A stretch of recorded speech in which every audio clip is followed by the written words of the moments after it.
Hello everyone, Don here. This weekend I come down here to do just a little bit of work on the plane. I got the replacement tailwheel in a week ago. Last week sometime it came, and turned out it ended up having a 10mm through bolt bearings. So what I did is I went and got a 10mm bolt, and then came down here because the old ones were 8mm, which is only basically a 5/16 bolt. So I came down, I think it was Friday night. Friday night I left Uber and eat early. It was kind of slow, so I left and came down here. But so I brought the wheel down to put the wheel on because it's simple swap out. All I had to do was pull the bolt out, drill this hole out from 3/8 to 5/16 to 3/8. It's like every 64th of an inch is like four or five drill bits to get that out. So then I still reused those bushings, just drilled it out to basically a 3/8 bolt, actually 25/64. And then the 10mm bolt, the shank of the bolt just sticks out past the bearings. So I put a washer on each side, which helps center this on the center of the actual pivot point up here. So one washer on each side and then nut. But the problem with metric bolts is they got really long threads, so I had to zip that off. But anyway, all I ended up doing is I brought down the new wheel. I took the hub off of the new one, and I took the hub off of this wheel. This is the original wheel I had on there. So I just swapped the hub out instead of popping out the bearings. Just put the new hub in with my old tire that's already been used, and then I put the old hub back into the new tire and tube. And turns out Fred ended up showing up that night, so I gave him this wheel back with the bolt and everything he gave me. So he's got it back the way he got it, but it's a brand new tire and tube. But the hubs are identical, other than this one came with 10mm bolts instead of 8. So now I've got basically a 3/8 inch bolt in here, which will be a little more stronger than that old 5/16. So I did that, and then I was going to come out and make a couple runs. That ended up taking a little longer than I anticipated. And then my other thing was, from 2 videos ago, when I was taxiing back into the taxiway up here by the fuel pumps, you could hear the tick, tick, tick, tick. And it was this wheel over here. And all it was the inner brake pad is attached to this metal plate.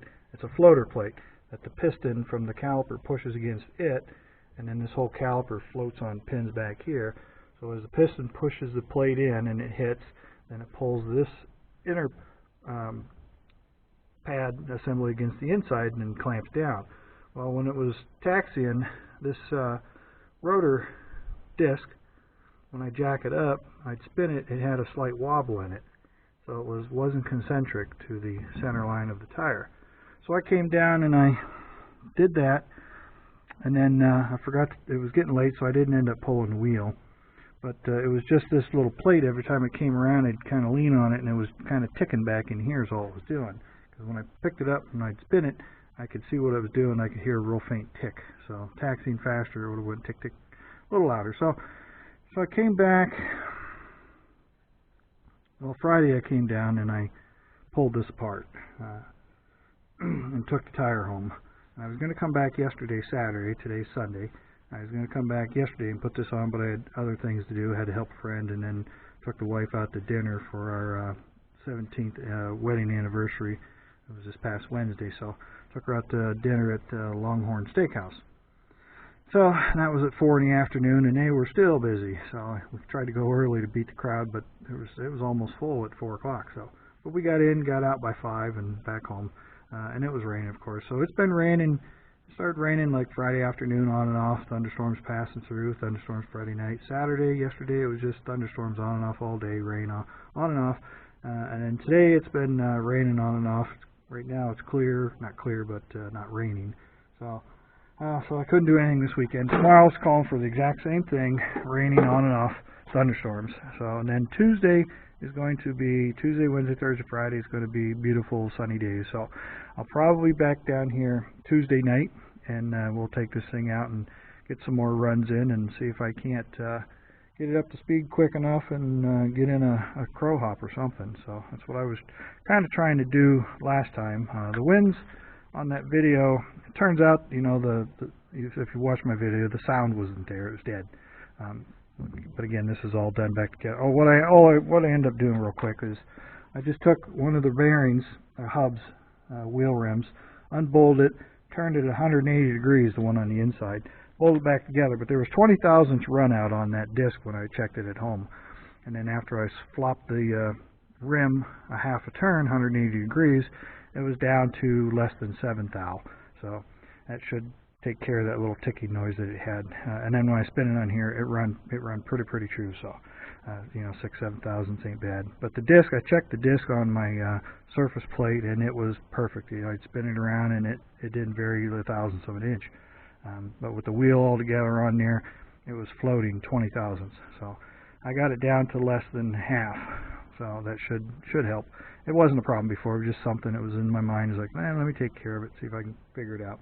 There might be just a little more powder coat on one side of the rim than the other that caused the offset, because I did powder coat these rims. So that's all done. Tail wheel's all back together. And then today, what's been bugging me all the time is this oil level. The engine calls for 4.7, 4.8 quarts, I believe it calls for, and that's what I put in it. But it reads like an inch over on the stick. Of course, when it's on its tail, the oil tank is like this, so all the oil runs back where the dipstick actually reads from here. The dipstick is all stock. I didn't modify or cut it down or nothing, but it was just reading way too much. So I came down today after fixing, you know, putting the tire back together. I put it up on the tail, drained the oil into a clean tub, and I drained it through a paint strainer to see if there's anything in it, and it came out perfectly clean. Should be. It's only been in there for a couple weeks, but spotless for dirt or anything. And then after I drained it, I went back and I picked the tail up even higher, and it still allowed more oil to come out. So I held it up there for a while, and I even pulled the drain line from the gearbox to make sure there wasn't any residual oil that was in there. And I just took this line off here, the return line, and there was some in there, but the gearbox is high, so it should drain. If anything, it'll just be a little bit, because this is a little low right here is all. So if anything, it's just a tad low, but it drained out, you know, probably a few, not even an ounce or so. Tightened that all back up. And after I finally got all the oil out of I can, the only oil left in is in that filter, and you're talking that's probably not even a half a pint of oil that thing holds. So I got it all emptied in one of these buckets here, and then I put it back into the oil jug that the oil came in, the 5 quart, and it was about 4.7 quarts. So I was like, all right, that's what it calls for. So then I went ahead and poured it back in till I got down to like 1.5 quarts left, and I started checking it, and it was coming up on the stick. So I kept adding it and adding it and adding it. By the time I got to the actual full mark on the stick, it only took 4 quarts. So that's what I'm going to put it at, 4 quarts. Because if you get too much oil in there, it's just going to get blowed up into the intake track and sucked in and burned out anyway. Even when I drained the oil out, I got about 4 quarts out of it. So hopefully it'll maintain that 4 quarts. But so I'm only I'll put a note in my logbook, only 4 quarts. Again, that was a 1030 full synthetic Quaker State oil. I can't get it in like a 1040. 1040 probably a little better, but with the warmer temperatures, run the thicker oil. So in the winter, if I was doing any flying in the winter, I can drop it down to the 1020 or 1030 depends on how it goes. But when it's idling down after it's fully warm, it's close to 20 psi oil pressure still. So that's basically your measuring stick, as you would say, for oil.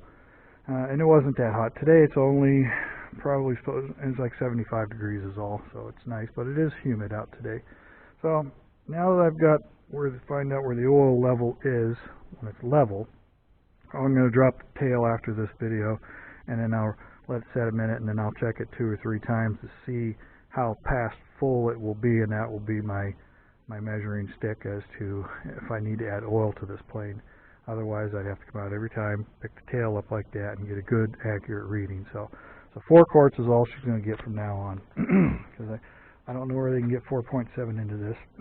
Turns out this oil filter is now this new style, which is smaller, is a replacement for the original ones, which were a little fatter, a little bigger in diameter. Still about the same height. I can't go any higher because of the motor mount down there. So, but it was physically larger and held just a little more. It probably didn't hold 20%, 30% more oil is all. But right now it's 4 quarts.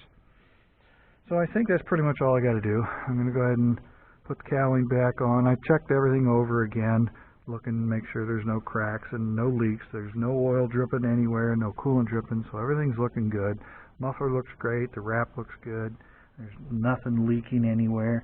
Oh, and then also, I've just been watching the fuel gauge all the time in this thing, taxiing, and it's like it seems to be kind of stuck at half a tank. It doesn't seem to ever want to read less than that. And I've been, that last Monday when I was down here and run this thing, I put 7/10 of an hour on this thing.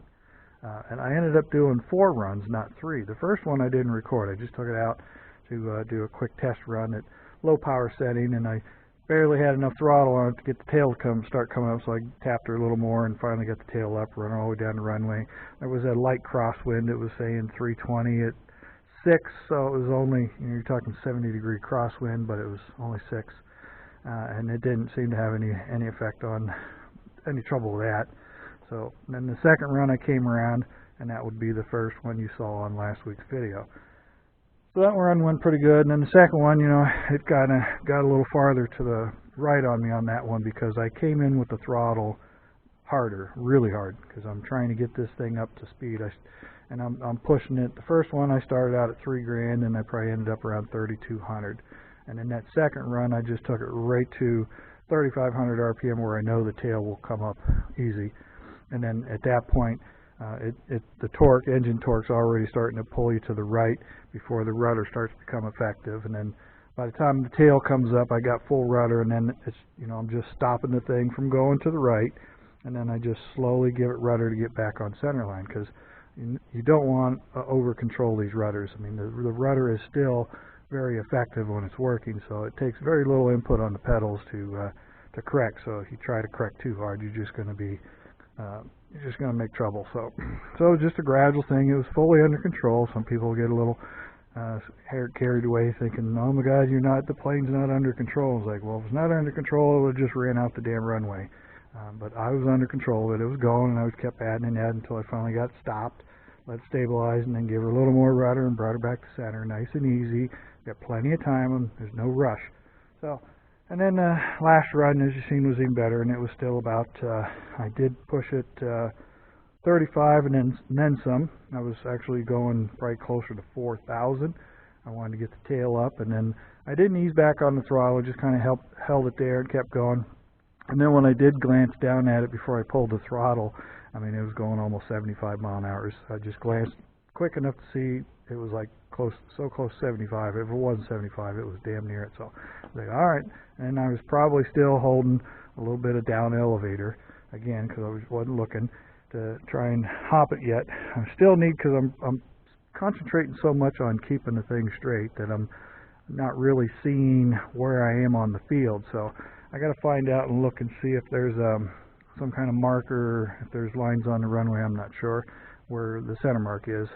So I know there's variable lines out there, and I'm just not paying attention to them. But I need to see if I can get this thing up off the tail and, up into that 65, 70 mile an hour range before I get to half field. So if I do ease up on the elevator and allow the thing to lift off, as soon as it comes off, I'm just going to ease the power right back to less than half of what I'm doing, because I don't want to yank it all the way back to idle. It does tend, you hear the prop and you can hear the wind and everything from the rush from trying to slow it down too fast. But I'm just going to ease her back as fast as I can without causing any excessive yaw, and then let it just set right back down. So that'll give me a feeling of what it's going to feel like when it touches down.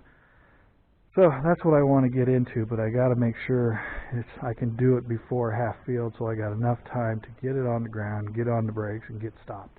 So I've been running this thing once it's up in the air, you can see I run it all the way down to the taxiway, and that's probably at least 3/4 field, if not a little farther. And then I get her slowed down and make the turn at the end of the runway.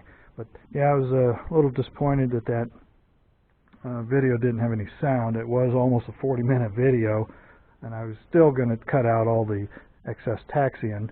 But I think what might have happened, because after I got home and looked into it, and I turned the camera back on and just ran it for a few seconds, made some noises, and it worked. But I think what it is when the camera was on here with the box, the outside of the box was touching the tail here, and the 2 buttons for the side controls on the camera, it may have been pushing like on the bottom button on this camera a little bit, and it may have caused the glitch of not recording sound. But I tried recording, like I said, after I got home and found out there was a problem, and I could hear it just fine. So it had to be something that happened when I turned it on.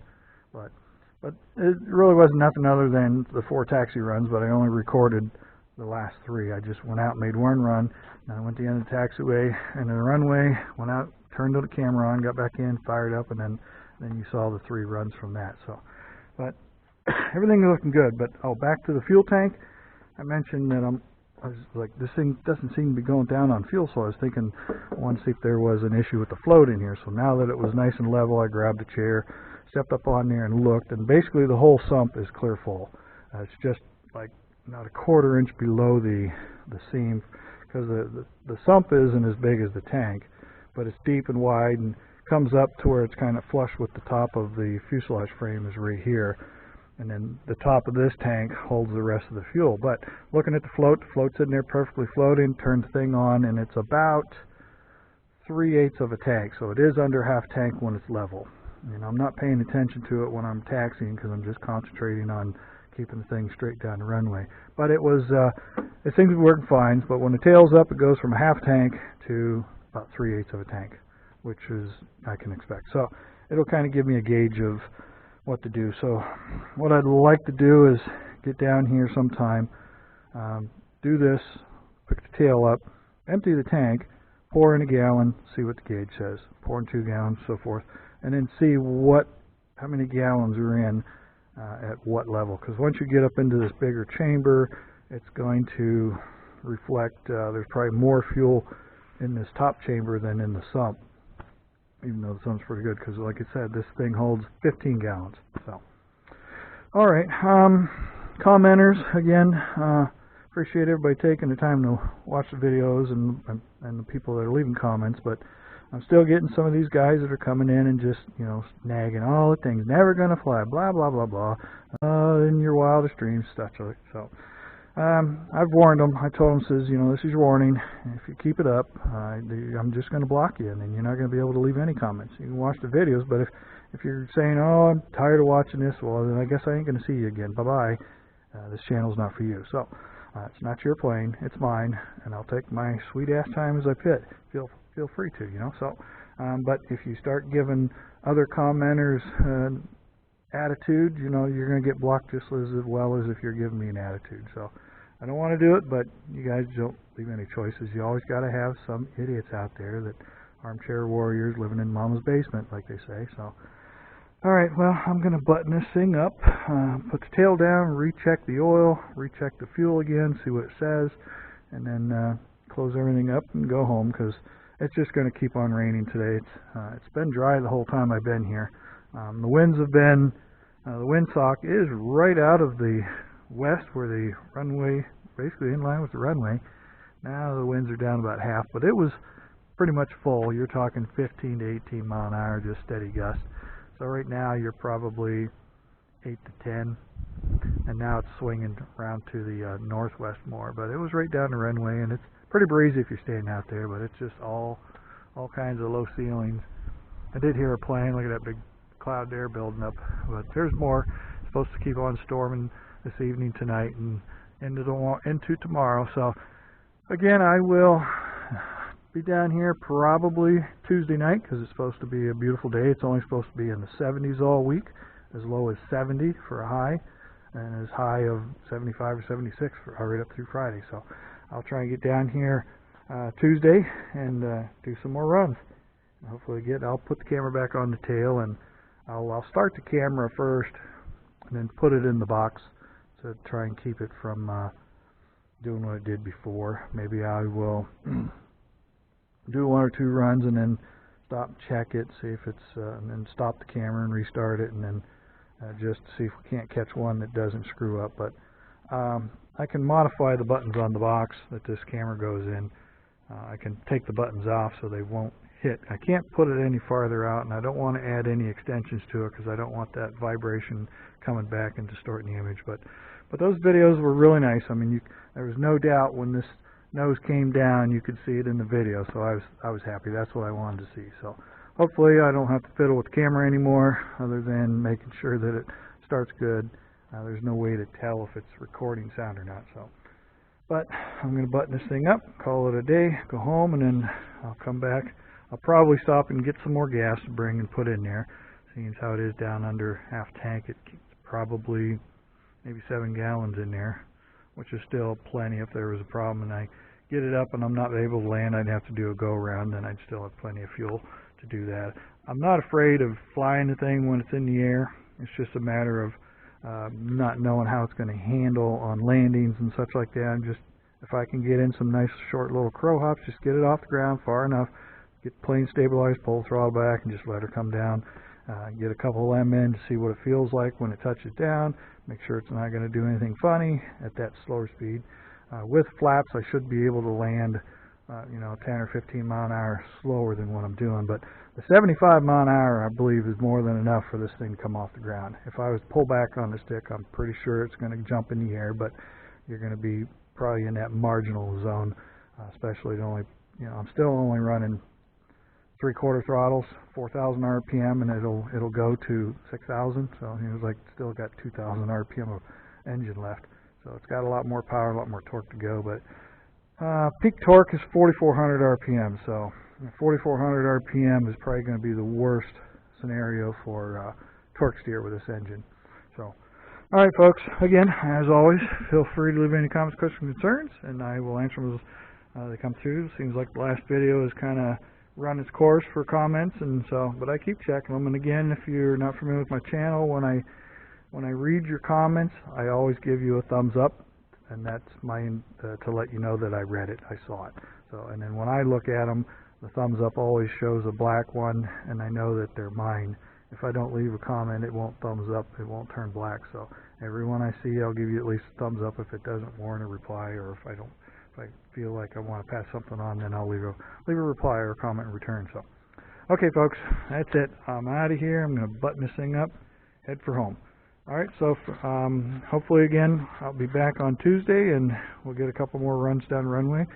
That last one I did, there was nobody here. There was the Civil Air Patrol students were all here, so there were people here when I was running, so there was a question about that. It's like, yeah, there was somebody here, and I always have my cell phone in my pocket, so if anything happened, I could call someone or whatever. Okay, that's it, folks. Last time, I'm out of here, and I will hopefully see you guys again Tuesday night. Okay, for now, this is Dino Don out.